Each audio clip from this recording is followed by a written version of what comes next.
What in the world is up mga kalaman? So, ako ay nandito sa Agno dahil ito ang unang Baksilog ngayong 2026. Nagtaas na rin sila ng presyo pero understandable dahil lahat naman ay nagmamahal po. Okay, pagkakuha ng order, dumiretso agad sa taas. So, hot silog lang. Siyempre, samahan natin ng chili garlic mula kay Mami Elsa. So, kuha tayo ng isang hotdog and kuha tayo ng rice egg with cheese sauce. Sir, panalo. So, welcome to pretty much the closest entry to real time, and I would like to say the first dialogue na i-record ko for 2026.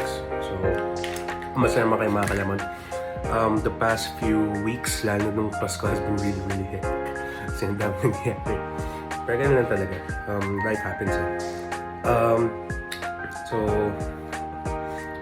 start of a new year, start of a new SEM dito sa Lasal, and for the time being, I'm going to be, parang juggling ulit yung pagsusulat ulit ng master's thesis and producing content. So, kung ano man yung i-upload natin for content, dun siya sa hiwalay siya, ilalagay natin. Tapos, kung ano man yung ilalagay natin for the vlog, ilalagay natin for the vlog.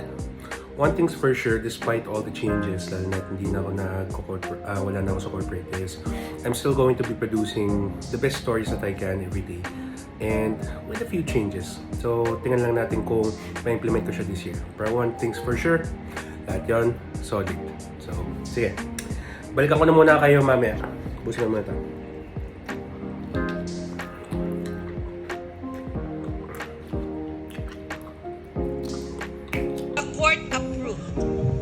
The passing grade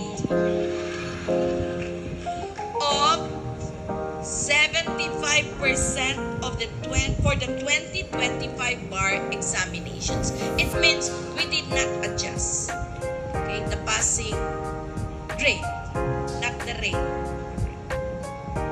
This means that out of 11,420 examinees who completed the bar exams in September 20, a total of 5,594 are privileged to join the legal profession.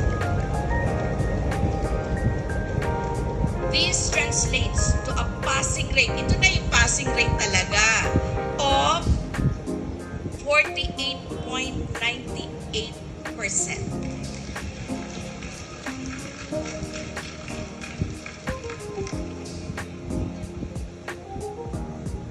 Alright, so congratulations sa mga 2025 bar passers, and congratulations at kayo ay, alam mo yun, parang all those years of hard work has finally paid off.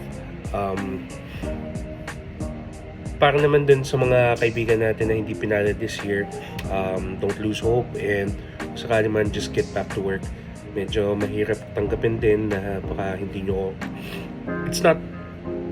it's not for you right now, pero alam mo yun, we always have to keep moving forward. We always have to be hopeful, yes, and kailangan natin parating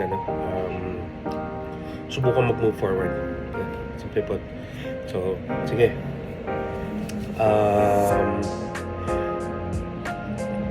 Napansin ko din na parang every time na naglalabas kasi din na update ako, kaya pag kinakwento ni attorney, parating mataas yung parang I want to say mababa yung passing rate, and medyo mataas yung mortality, parang ganun. So, kung kayo man ipinalad na pumasa this year, God bless you guys. So, sige. Yeah, so for me right now, I'm just putting in the work. So, kami na siguro ulit. So while doing ACADS, was listening to the Dog Brock episode kasama si Shehi, and ate these durian chips na binigay ni Eater X Kung nung nakita kami ng Singapore. So much appreciated, man. It's really, really good. Sanggat. So far, so good. Follow for more.